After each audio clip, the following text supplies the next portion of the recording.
पर पशुपति व्रत का जो नियम है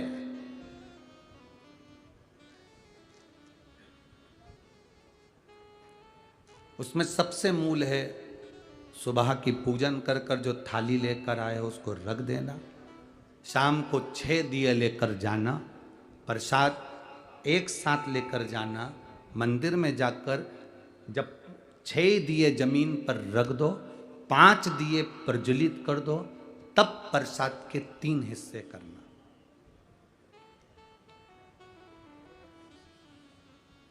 दो हिस्से प्रसाद के मंदिर में छोड़ना, एक दिया जिसको तुमने जलाया नहीं है, प्रज्वलित नहीं किया, उसको उठाकर थाली में रख लेना और प्रसाद का एक हिस्सा रख लेना। बाबा को विनती कर कर पूजन अर्चना कर कर शाम को जब पूजन कर कर घर आओ, घर के अंदर जब प्रवेश करो तो अपना सीधे हाथ पर दिया बाहर बैठ कर बैठना, आराम से, ऐसे नहीं बैठना कि अपन कहीं हरके से बैठ जाए। घर की ओर मुख करो, दरवाजे के सीधे हाथ की ओर बैठो, घर की ओर मुख करो और दिया प्रज्वलित करो। विनती करो, बाबा आज मेरा पहला पशुपति व्रत है, तो स्वीकार करना। मंदिर में भी कहो और घर में भी कहो। जलाते समय घर में अंदर प्रवेश कर कर जब भोजन ग्रहण करो, भोजन के पहले जो मीठे का प्रसाद का एक हिस्सा लेकर आए हो वो पूरा पाइए, उसमें से किसी को नहीं दीजिए। कढ़ाई में अगर प्रसाद बनाया है, भगोनी में प्रसाद तैयार करा है, सीरा बनाया है, मीठी थुली बनाई है या खीर बनाई है, या आपने जो भी बनाया है, मीठा भात बनाया हो, जो भी तुमने प्रसाद के लिए बनाया हो, बस निवेदन इतना है कि कढ़ाई में उतना ही बनाना जितना तुम्हें मंदिर ले जाना। कढ़ाई में छूटना नहीं चाहिए। छूट गया तो प्रसाद के फिर 2 हिस्से वहीं पर होगा, क्योंकि एक हिस्सा तो तुम मंदिर ले गए और एक हिस्सा कढ़ाई में पड़ा की पड़ा रह गया, तो फिर वो पशुपति व्रत स्वीकार नहीं होगा। बनाना उतना ही जितना पूरा की पूरा मंदिर चलेगा। फिर मंदिर में 3 हिस्सों पर, कढ़ाई में 3 हिस्से नहीं।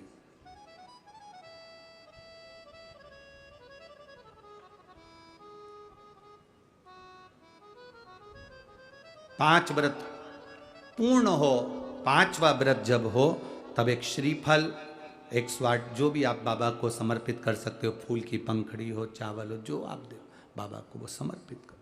श्रीफल भेंट बाबा को चढ़ाकर विनती करो, आज मेरा व्रत पूरा हो रहा है, तो कृपा करना मेरे बाबा पशुपतिनाथ बाबा, ऐसी कृपा करना कि तू मेरी झोली जो मांगा है वो देना।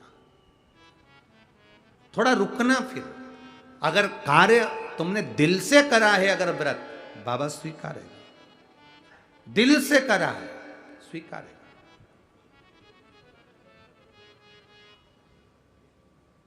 कल वो अग्रवाल जी के यहां का वो पत्र पढ़ा था, संतान नहीं थी,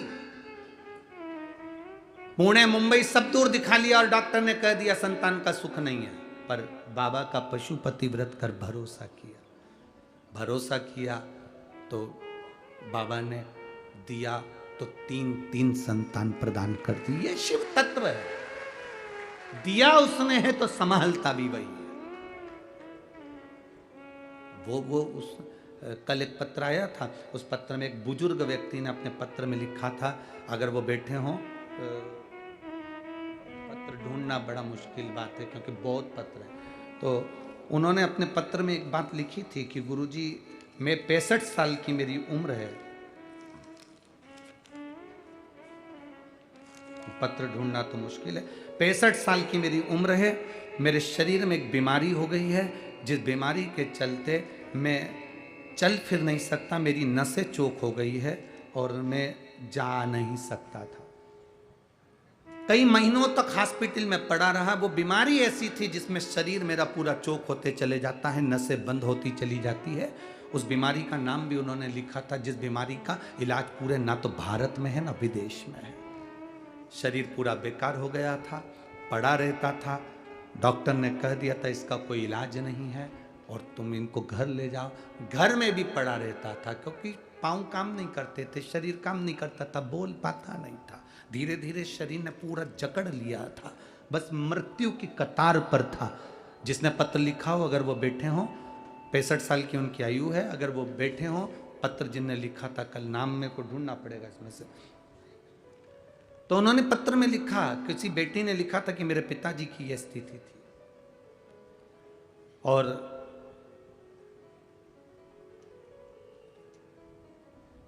एक लोटा जल शिव जी को चढ़ाना प्रारंभ कर और बेलपत्री मेरे पिताजी ने खाना प्रारंभ करी।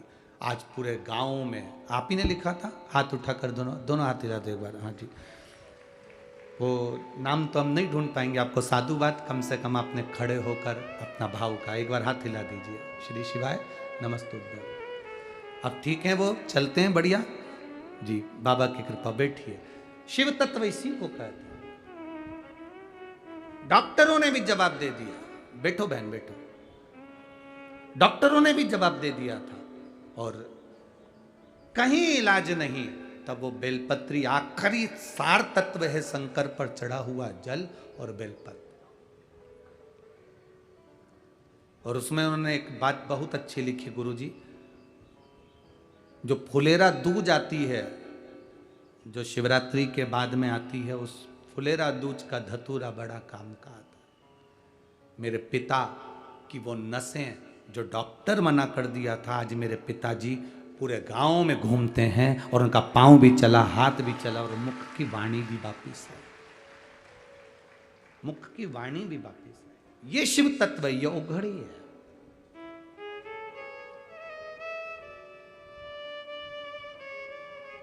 हम जल चढ़ा रहे हैं पर विश्वास नहीं है, हम मंदिर जा रहे हैं पर भरोसा नहीं है।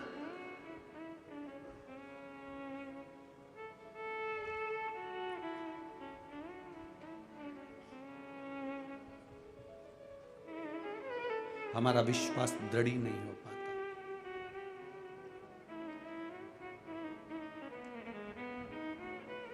अब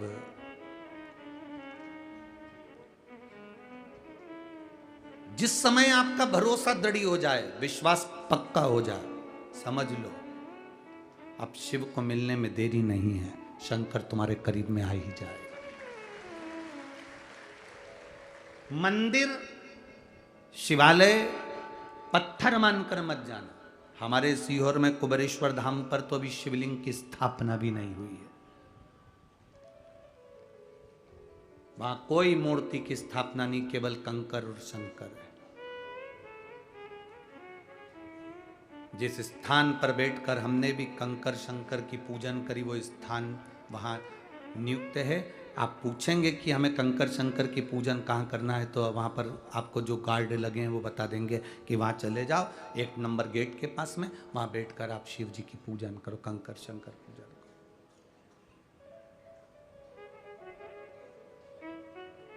कुबेरेश्वर धाम का ऐसा कोई दिन नहीं जाता जिस दिन वहाँ पर नगाड़े नहीं बजते हो, ढोल नहीं बजते हो, आतिशबाजी नहीं होती हो, जिस दिन वहाँ भंडारे नहीं होते हो। उसका कारण क्या है? जो जाता है 3 महीने में झोली भरकर वापिस आता है और आकर नगाड़े बजाकर चले जाता है, आता है भंडारे कर कर चला जाता है। क्या देगा वो? ये उसके ऊपर आधारित है। हम तो शंकर भाई जगताप जी को, विजय भाऊ को, अश्वनी ताई को, इस जगताप परिवार को कहेंगे, ये शिव महापुराण की कथा ना जाने कौन सा भाग्य जगताप परिवार का जागा होगा जो ये कथा यहां आ गई।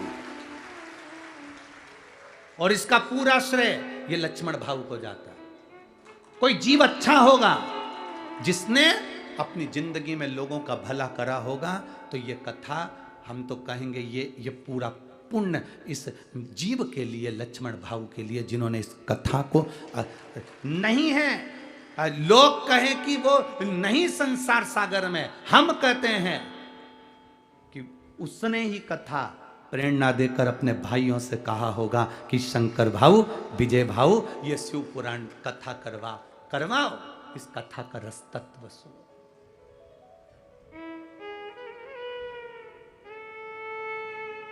आज जितनी प्रसन्नता आप लोगों को हो रही होगी, उतनी प्रसन्नता मेरे लक्ष्मण भाऊ को हो रही होगी कि मेरे परिवार ने कथा कराकर आज पार लगा दिया। सारी पुराण करवाओगे, वो 7 पीढ़ी तारने का कहती है।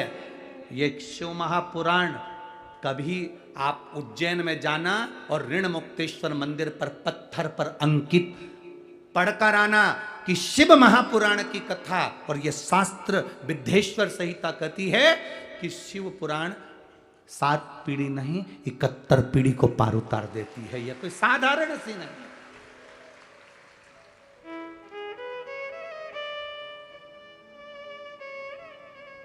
सहज नहीं शिव पुराण, इसको सहजना पड़ता, इसको अपने भीतर उतारना पड़ता। और आप लोग जैसे यहां बैठ के कथा सुन रहे हो, पितृलोक में आपके पूर्वज जब कथा बैठकर सुनते हैं तो भगवान नारायण उनकी पीठ थपथपाते हैं, तेरे परिवार का कोई व्यक्ति कथा में बैठा है। कथा में बैठा है तेरा परिवार का कोई व्यक्ति।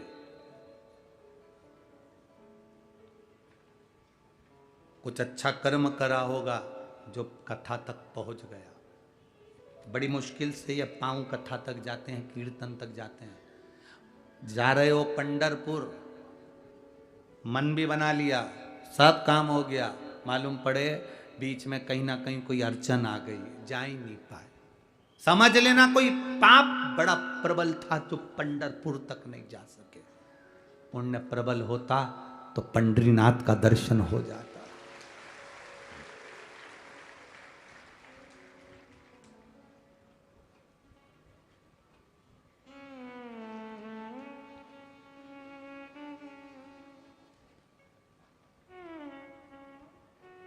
वो कहे ना, कोई जाए जो काशी में मेरा पेरा।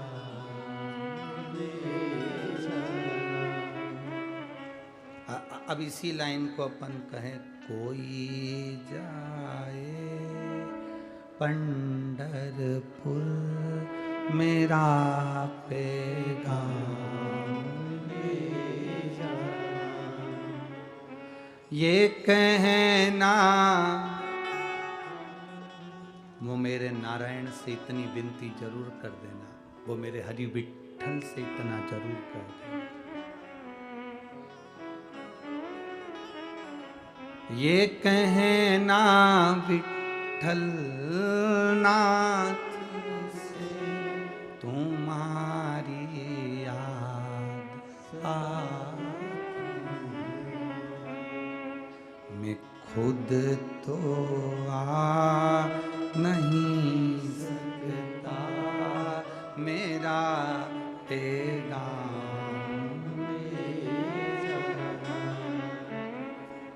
ये हमारे हम नहीं जा पाए। दिल ले जाओ, मन ले जाओ, चित्त ले जाओ।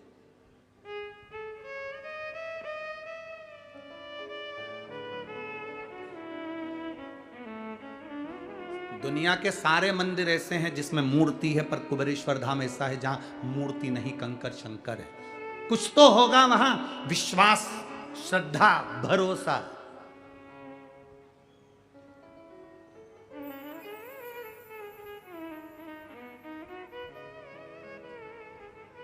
दो 2019 में हमने सोचा था कि बाबा को बिठा दे, नहीं बैठे। 2020 में सोचा बिठा दे, नहीं बैठे। 2021 में सोचा बिठा दे, नहीं बैठे। 2022 में सोचा बिठा दे, नहीं बैठे। 2023 आ गया, सोच रहे बिठा दे, नहीं, वो खुद ही नहीं बैठे तो हम क्या करें? बैठेंगे।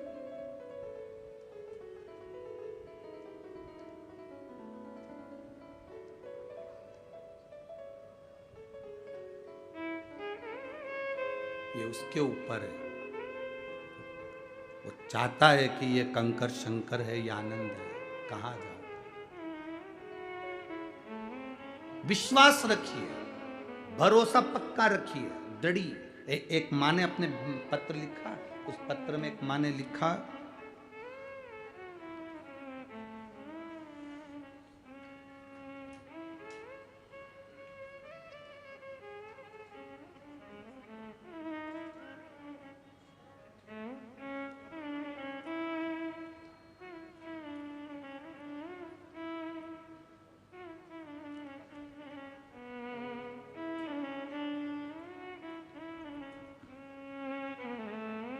मैं मालन एकनाथ गायकवाड़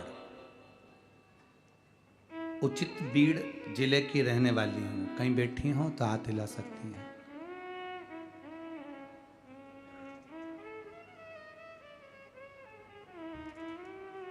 मैं गृहिणी हूं।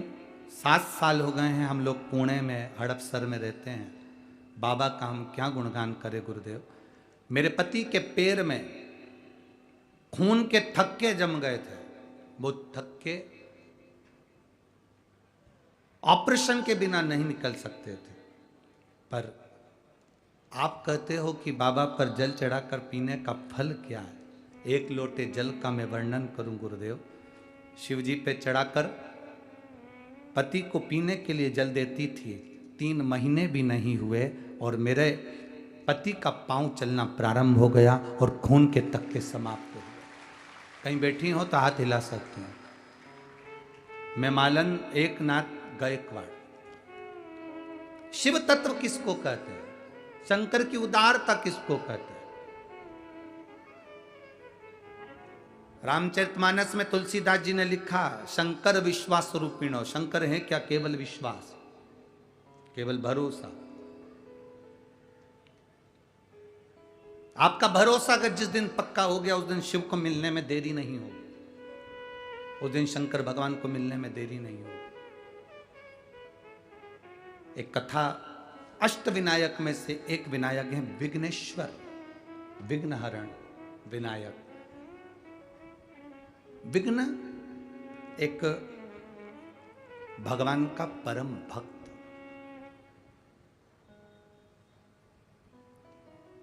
शिव जी का परम भक्त है विघ्न, परम भक्त।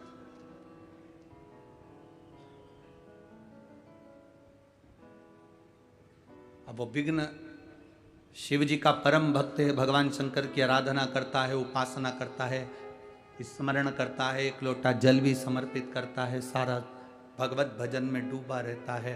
भगवान उस विघ्न का नियम था शिव जी की अर्चना करना। उसकी अर्चना करने का तरीका दूसरा था। विघ्न की अर्चना करने का तरीका दूसरा था। वो क्या करता था, उसका एक नियम बड़ा प्रबल था कि वो शिव के मंदिर में, शिवालय में जाने का जो रास्ता होता था, उस रास्ते पर जितने पत्थर पड़े होते थे उन पत्थर को बीन कर एक कोने में पटक देता। विघ्न का भजन करने का तरीका। यहां पर सभी के भजन करने के अपने अपने तरीके हैं। या कुछ माताएं ऐसी आती हैं जो झाड़ू लगा लेती हैं पंडाल की।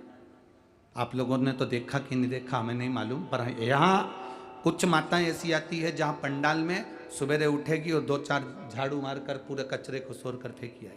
यहाँ कुछ माताएं ऐसी आती है कि भोजन भंडारे में जाकर पूड़ी बेलने का, भोजन बनाने के काम में लग जाती है।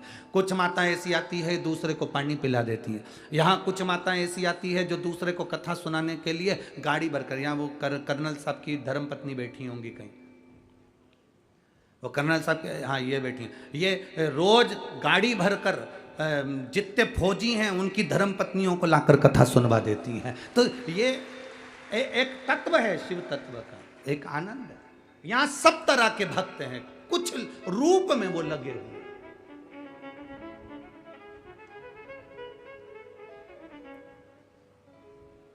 और आज मैं शंकर भाऊ जगताप जी आपको धन्यवाद इस चीज के लिए भी दूंगा और यहाँ के प्रशासन को एक धन्यवाद इस चीज के लिए दूंगा। अभी तक जितनी कथा करी, अभी तक अपने जीवन काल में जितनी कथा करी, हर जगह पर कथा होती थी तो कथा पंडाल से जहाँ गाड़ियाँ खड़ी होती हैं वहाँ कम से कम 2-2, 2.5-2, 3-3 किलोमीटर दूर रोकते थे। पर ये पहली कथा हमारी जिंदगी की है जिसमें कथा पंडाल के पास में गाड़ियों की पार्किंग दी गई है, उसके लिए धन्यवाद। यहाँ की पूरी प्रशासन को, यहाँ के कलेक्टर, एसपी, डीएसपी, कमिश्नर आदि सारी प्रशासन और यहाँ के जो सत्ताधारी हैं उन सबको साधुवाद है, बहुत बहुत साधुवाद। अभी तक जीवन में जितनी कथा करी, कथा स्थल से 2 किलोमीटर, 3 किलोमीटर, 2.5 किलोमीटर, और उसमें कई लोग यहाँ पर भी ऐसे होंगे उन्हें देखा होगा 3-3 किलोमीटर दूर गाड़ियां रोकते और वहां से लोग पैदल धूप में गर्मी में चले आते। पर यह पहली कथा है पुणे नगर की कि यहाँ 8 से लेकर 9-9 लाख तक लोग कथा सुनने आए और पार्किंग की व्यवस्था पास में दी गई। और यह पार्किंग की व्यवस्था किसी के बस की नहीं संभालना, जो इस पुलिस प्रशासन ने संभाली और आगे बढ़कर पार्किंग की व्यवस्था में लगे रहे। यहाँ गाड़ी खड़ी करो और जाओ। धन्यवाद है ऐसी प्रशासन को और ऐसी पुलिस व्यवस्था को, बहुत बहुत साधुवाद देता हूं। और किसी के चेहरे पर सिकन नहीं। कई जगह पर तो पुलिस प्रशासन के चेहरे देखो तो वो चिढ़ने लगते हैं, पर यहाँ एक भी पुलिस वालों के चेहरे पर शिकन नहीं। सब बाबा की सेवा में लगे हुए हैं, सब लगे हैं। मैं धन्यवाद दूंगा ऐसे पुलिस प्रशासन को और इसी प्रशासन को। और मेरे भोले बाबा से कहूंगा जितना फल आप इनको दो उतना इन प्रशासनिक अधिकारियों की भी झोली में जरूर दे देना बाबा। लगे गाड़ी नजदीक, जाओ चलो जाओ जाओ जाओ, बढ़ते साथ होता है। यहाँ के दुकानदारों को धन्यवाद दूंगा जो दुकानदारों ने अपनी अपनी दुकान में पानी आने लगा तो दुकान खोल दी और आवाज लगा कर, भाऊ आओ बैठो, आई बैठो आओ, दुकानें खोल दी। जिन मॉलों में लोग सामान खरीदने जाते हैं उसको अपनी दुकान की चिंता नहीं। आप कथा सुनने आए, पानी आ रहा है, यहाँ जगह नहीं है रोडों पर, चलो आओ दुकानों में बैठ जाओ। धन्य है, धन्य है ऐसा पुणे नगर, धन्य है।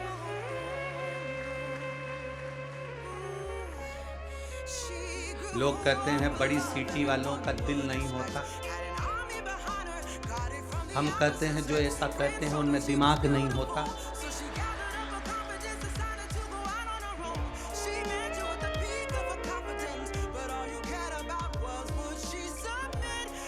अच्छाई देखो ना, हमने भी तो देखी है शिव पुराण में।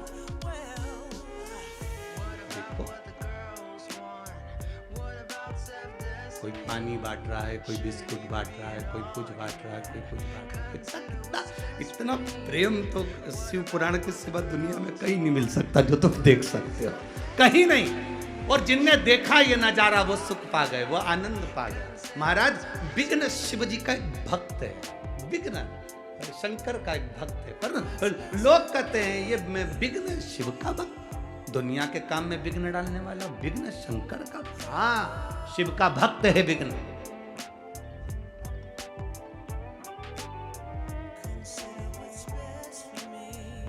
शंकर भगवान का भक्त है विघ्न। तो क्या विघ्न तो ऐसा है कि लोगों के काम में विघ्न डाल देता है, लोगों का काम बिगाड़ देता है, उसको विघ्न कहते हैं। हाँ, वो ही विघ्न, वो शंकर भगवान का भक्त है। इसीलिए तो शिव महापुराण की कथा कहती है शंकर जी को एक लोटा जल चढ़ाकर जाना। तुम्हारे बेटे की शादी नहीं हो रही हो, बेटी की शादी नहीं हो रही हो, दुकान नहीं डल रही हो, कोई काम दिक्कत आ रही हो, शंकर भगवान को एक लोटा जल चढ़ाकर जाना, विघ्न आ ही नहीं सकता क्योंकि वो शिव का भक्त है।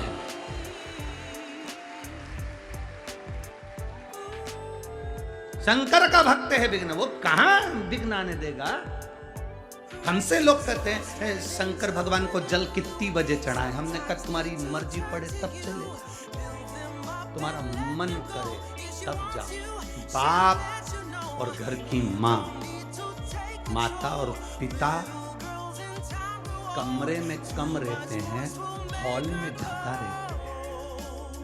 हॉल में इसलिए रहते हैं कि बड़ी बहू आएगी तो बात हो जाएगी, छोटी आएगी तो बात हो जाएगी, बेटा आएगा उसको देख लूंगी, बड़ा बेटा आएगा उसको देख लूंगी। घर के जो बुजुर्ग होते हैं वो कमरे में बंद नहीं रहते। मेरे भगवान नारायण वैकुंठ में रहते हैं, ब्रह्मा ब्रह्मलोक में रहते हैं, इंद्र इंद्रलोक में रहते हैं। केवल एक शंकर भगवान ऐसे हैं जो खुले में रहते हैं, जब मर्जी पड़े तब आ जाओ, तुम्हारा मन करे तब आओ।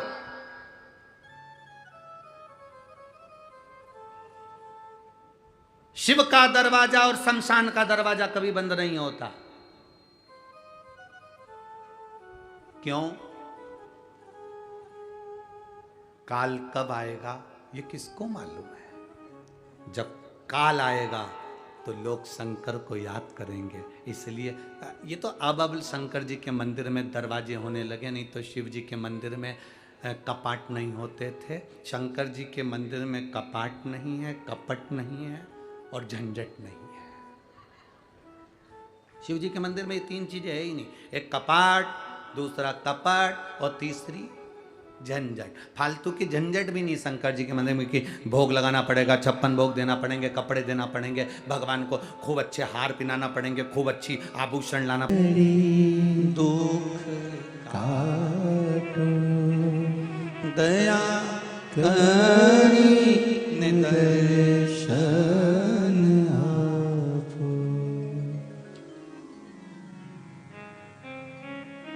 एक सूरजमुखी का फूल भी होता है। किस किसने देखा जो सूरजमुखी का फूल देखा है आप लोगों ने?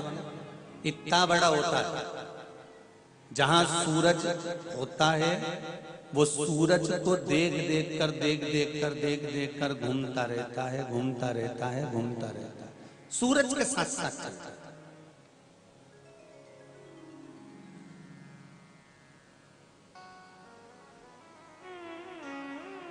एक गुलाब का फूल सूरज को देखकर घूम नहीं रहा, वो लगा हुआ है। एक सूरजमुखी का फूल सूरज को देख कर घूमता रहता है, घूमता रहता है। बस दो तरह के मनुष्य इस संसार में पैदा हुए हैं, दो तरह के मनुष्य इस संसार में जन्मे हैं, एक गुलाब के फूल की तरह और एक सूरजमुखी के फूल की तरह। एक सूरजमुखी के फूल की तरह। सूरजमुखी का जो फूल होता है ना, वो सूर्य को देखकर चलता है। उसी तरह संसार के जो कई लोग हैं ना, ये आपका वैभव देखकर चलते हैं। थोड़ा सा दुख आया ना तो लोग आपका दरवाजा भूल जाते हैं, थोड़ी सी तकलीफ आई लोग आपको भूल जाते हैं। और जहां सूर्य जैसा आपका प्रकाश होगा, जहां आपके पास में धन बढ़ेगा, वैभव बढ़ेगा, सत्ता बढ़ेगी, दौलत बढ़ेगी, संपदा बढ़ेगी, तो सूरजमुखी की तरह जो लोग होते हैं वो आपके धन की चमक को देखकर आपके साथ घूमना चालू कर देते हैं, आपके साथ रहना चालू कर देते हैं।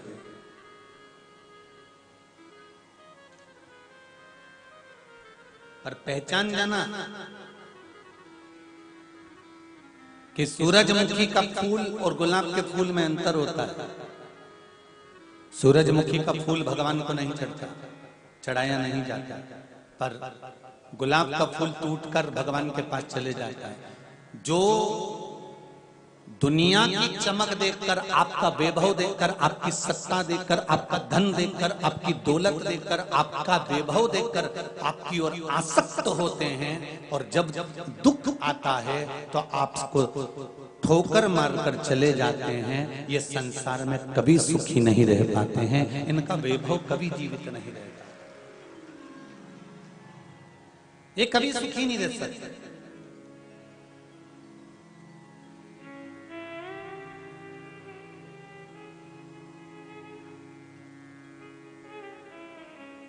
एक व्यक्ति की 4 पत्नी थी। रायसेन का नहीं था।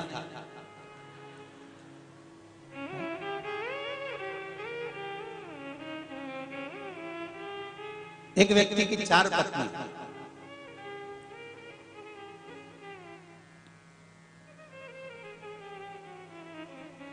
व्यक्ति अपनी चौथे नंबर की जो पत्नी थी ना, उससे बहुत प्रेम करता था। खूब उसके लिए कहीं गजरा लिया है, कहीं बेणी लिया है, कहीं सामान ले लेके आए, कहीं ढेर सारा। वो जो चौथे नंबर की पत्नी थी ना, वो भोजन से ज्यादा लाली और क्रीम निपटा जाती थी। वो थी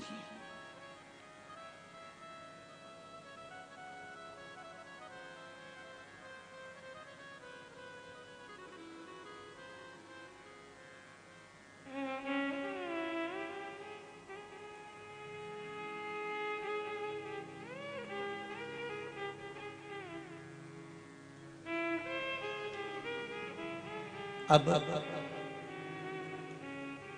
उस व्यक्ति की जो चौथी पत्नी थी वो बड़ी सुंदर भी थी और पति उसकी ओर आसक्त भी था। उसकी प्रीति, उसका प्रेम चौथी से फिर थोड़ा सा जो कम था, वो दूसरे नंबर की पत्नी भी थी। वो दूसरे नंबर की पत्नी को भी बहुत चाहता था, बहुत प्रेम करता था, और पर चौथी से ज्यादा नहीं हो, चौथी से थोड़ा 30-35% कम कर लो, उतना वो दूसरे नंबर वाली को चाहता था।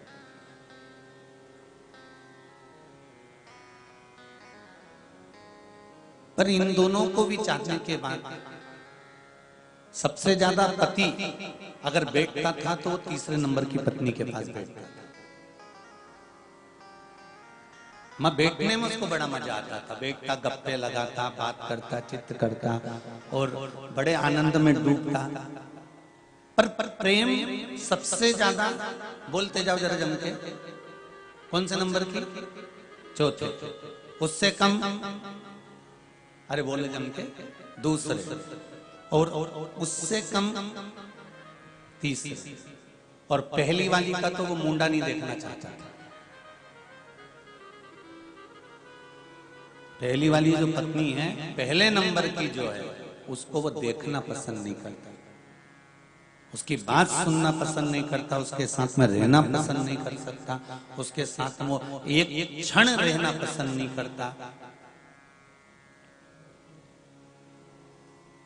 सबसे ज्यादा व्रत, सबसे ज्यादा उपास, सबसे ज्यादा साधना, सबसे ज्यादा नियम, सबसे ज्यादा संयम अगर कोई करती थी। कितने चतुर हो रहे रायसेन वाले तुम, तुरंत तुम भी। एक बात तो है, तुम कथा सुन सुन के भी कथाकार हो गए हो, पक्का हो गया है, बिल्कुल बढ़िया। ये बात तो है, मतलब तुम्हें इतना कथा सुन सुन के ये अंदाजा हो गया कि व्यक्ति का नेचर, व्यक्ति का व्यवहार, व्यक्ति कैसे किस भाव का है, और तुरंत तुम्हारे को पहचान की दृष्टि हो गई। धन्य।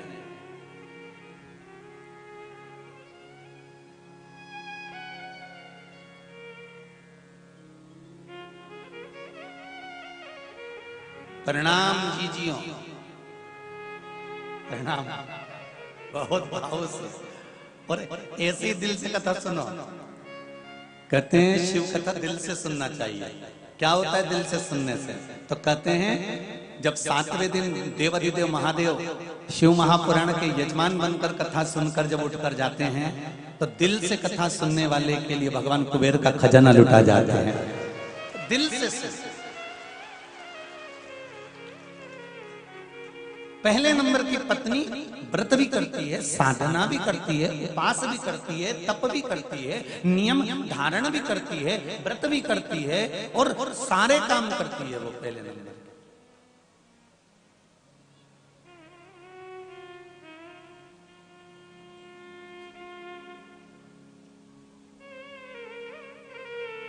दूसरे नंबर की कभी कभी पुण्य का काम कर लेती है, कभी कभी अच्छा काम कर लेती है। तीसरे नंबर की वो भी थोड़ा थोड़ा अच्छा काम कर लेती है। चौथे नंबर की जो है, वो जब भी अच्छा काम करने जाती है तो काम बिगाड़ के आती है।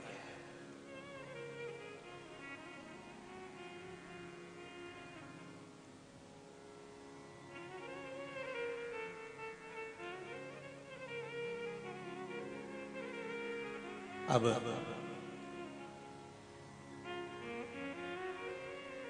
उस व्यक्ति के पास में पैसा बहुत था, क्योंकि धन होता है तभी तो ये चार संभल पाती है।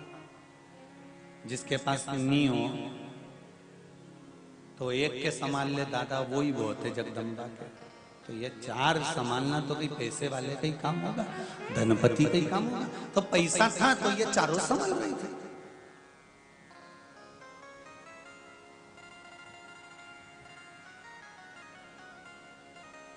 एक दिन व्यक्ति का स्वास्थ्य खराब हो गया और डॉक्टर ने कह दिया कि तुम्हारी अब तबीयत ठीक नहीं है, तुम्हारा अंतिम समय आ गया है, तुम्हारे प्राण छूटने का समय आ गया है, लगभग 15 से 20 दिन तुम जिंदा और रहोगे और 20 दिन के बाद में तुम्हारी ये तकलीफ बढ़ जाएगी और तुम मर जाओगे।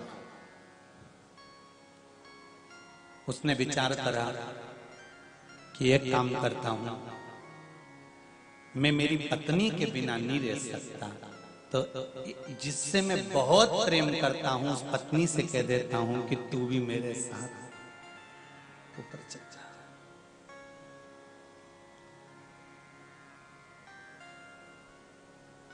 आज वो चौथे नंबर की पत्नी खूब सज धज के अपने पति के कमरे में आई। पति ने अपनी पत्नी से कहा, सुन, मैं तुझे बहुत प्रेम करता हूं, तेरे बिना मैं एक मिनट नहीं रह सकता। एक मिनट की कोई कहे मैं तेरे बिना एक क्षण नहीं रह सकता, कोई एक क्षण की कहे मैं एक पल तेरे बिना नहीं रह सकता। जब तक मैं तुझे देखूं नहीं, हमारे मन को चैन मिले नहीं, तो तू, मैं चाहता हूं कि मेरे साथ जैसे ही मैं मरूं तो मेरे साथ तू ही ऊपर चल। इतने में चोटी करती करती जगदम्बा बोली, सुनो, फालतू की बात करने की जरूरत नहीं है। क्या तुम्हारे लिए मैं मरूंगी? मौत तुम्हारी आई है, प्राण तुम्हारे छूटेंगे, अंतिम संस्कार तुम्हारा होगा। मैं नहीं मरने वाली और मैं तुम्हारे साथ जाने वाली नहीं हूं।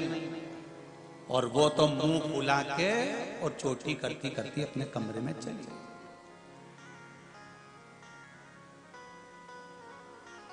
अब इसका प्रेम किस पर था? इसने कहा चलो दूसरे नंबर वाली से कह देता हूं, तू चल चल, तू मेरे साथ में चल, 15 दिन बाद मेरे प्राण छूट जाएंगे, तेरे बिना मैं नहीं रह सकता, तू चल चल मेरे साथ। मैंने देखा है तू मेरी सब व्यवस्था कर देते, आगे आगे बढ़कर मेरे लिए सारा काम कर देते। मैं जैसा कहूंगा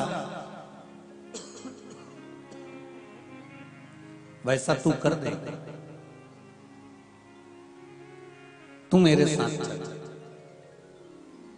दूसरे नंबर की पत्नी ने कहा, स्वामी तुम कहो, तुम्हारे जीते जी जैसा कहोगे मैं वैसा करने को तैयार हूं, तुम जैसा बोलोगे मैं वैसा कर दूंगी, पर हाथ जोड़कर कहती हूं कि मैं तुम्हारे साथ ऊपर नहीं जाऊं। अच्छा, कथा तुम लोग जान गए हो, ये पक्का है कि ऊपर जाने के लिए तैयार।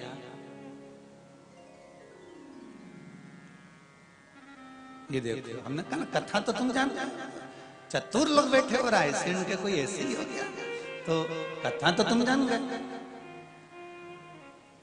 दूसरी ने मना कर दिया, तीसरी से कहा, मेरा प्रेम तेरे प्रति बहुत है, अपन बहुत समय पास करते थे, दोनों तीनों सब बैठ जाते थे, गप्पे लगाते थे, बात करते थे, तू मेरे साथ चल चल। तो वो बोले कि देख भाई, सुन स्वामी, तू कहे ना तो मैं तेरे साथ आखिरी क्षण तक रहूंगी, तू कहे तो मैं दरवाजे तक रहूंगी, तू कहे तो मैं शमशान तक रहूंगी, तू कहे तो मैं शमशान तक साथ दूंगी, पर यह पक्का है कि मैं तेरे साथ ऊपर नहीं जाऊंगी। तब उसने सोचा कि ये पहली को तो मैं देखना पसंद नहीं करता था, इसका चेहरा पसंद नहीं था, कभी इसके कमरे में नहीं जाता था, कभी इसकी ओर मैंने झांका तक नहीं, कभी इसके साथ बैठकर रोटी तक नहीं खाई, कभी इसको मैंने ध्यान दिया ही नहीं, कभी मैंने इसका स्मरण किया ही नहीं। इतने में पहले नंबर की आई पानी पिलाने के लिए। इसने कहा, सुनो मैं जा रहा हूं, पर मैं अकेला वहां क्या करूंगा? तो पहले नंबर की ने कहा, कौन कहता है कि तुम अकेले जाओगे? मैं हूं ना तुम्हारे साथ, अंत तक तुम्हारा साथ दूंगा।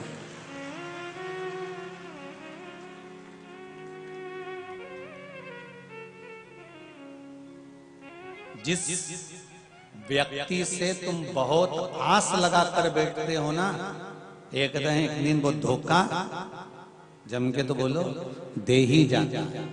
और जिस व्यक्ति से तुमको आस नहीं होती, जिस व्यक्ति से तुम्हें कोई आशा नहीं है, वो समय आने पर ऐसा काम कर कर चले जाता है कि आप विश्वास भी नहीं कर सकते कि ये ऐसा कर सकता है।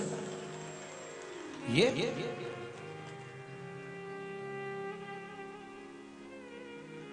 अरे सब मतलब के यार हमने देख लिया, देख लिया संसार हमने देख लिया। झूठे नाते झूठे रिश्ते, झूठे नाते झूठे रिश्ते, झूठा है संसार हमने देख लिया। सब मतलब के यार हमने देख लिया, देख लिया संसार हमने देख लिया। एक सहारा तेरा शंभू, एक सहारा तेरा शंभो, बाकी है बेकार हमने देख लिया, देख लिया संसार हमने देख लिया। सब मतलब के यार हमने देख लिया। ये जितने नजर आते हैं ना, सब नंबर वन के चोटे हैं।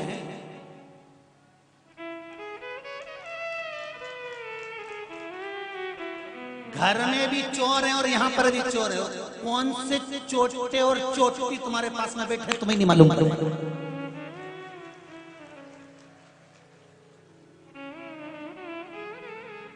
इसलिए कहते हैं बार बार कथाओं में, ढक के बैठो।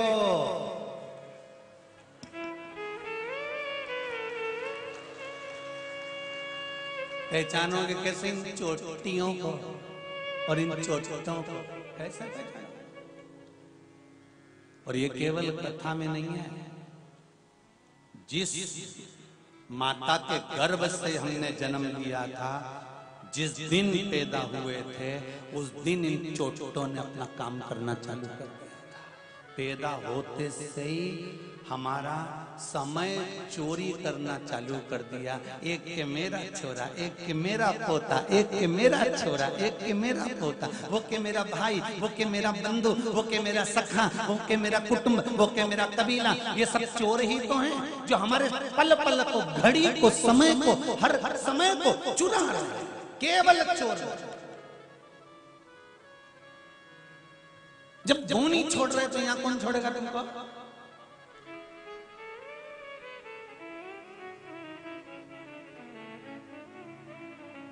इसलिए कहते हैं सिर पे पल्लू डाल के रखो। पल्लू का मतलब समझते हो? चोरों से बचना हो तो भगवान के चरणों में अपने सिर को डाल कर रखिए, मतलब सिर पर पल्लू डाल कर रखिए। भगवान की शरणागति में रहे, शिव की शरण।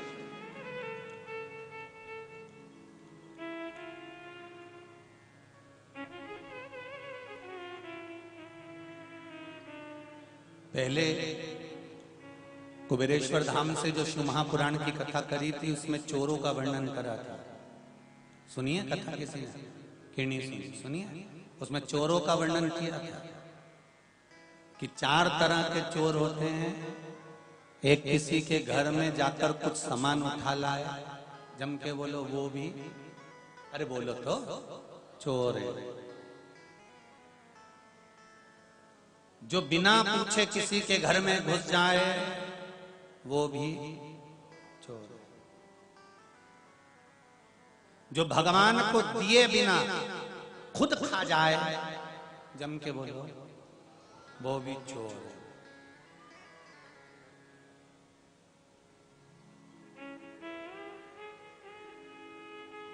घर में बुजुर्ग माता पिता बैठे हों और पति बाजार गया, जेब में कुरकुरे का पैकेट ले जाकर अपनी पत्नी को चुपचाप से देख के खिला दे, वो भी चोर।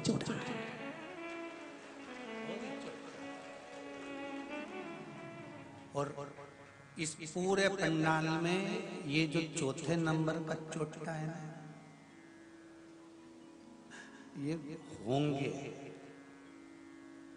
शिव महापुराण की कथा कहती है, घर में अगर बुजुर्ग माँ बाप बैठे हुए हैं, आप अपनी पत्नी के लिए अगर अंगूर लेकर जा रहे हैं, केले लेकर जा रहे हैं, ड्राई फ्रूट्स लेकर जा रहे हैं, बिस्कुट लेकर जा रहे हैं, मिठाई लेकर जा रहे हैं, मूंगफली का दाना लेकर जा रहे हैं, एक चिप्स का पैकेट भी अगर आप अपनी पत्नी के लिए लेकर जा रहे हो पास के दिन, तो पहले उसमें से थोड़ा सा एक पैकेट एक्स्ट्रा लेकर चलो और चुपचाप से अपने माँ बाप के हाथ में दे दो, मम्मी ये लो मैं तुम्हारे लिए भी लेकर आया हूं, तो चोर नहीं बनोगे।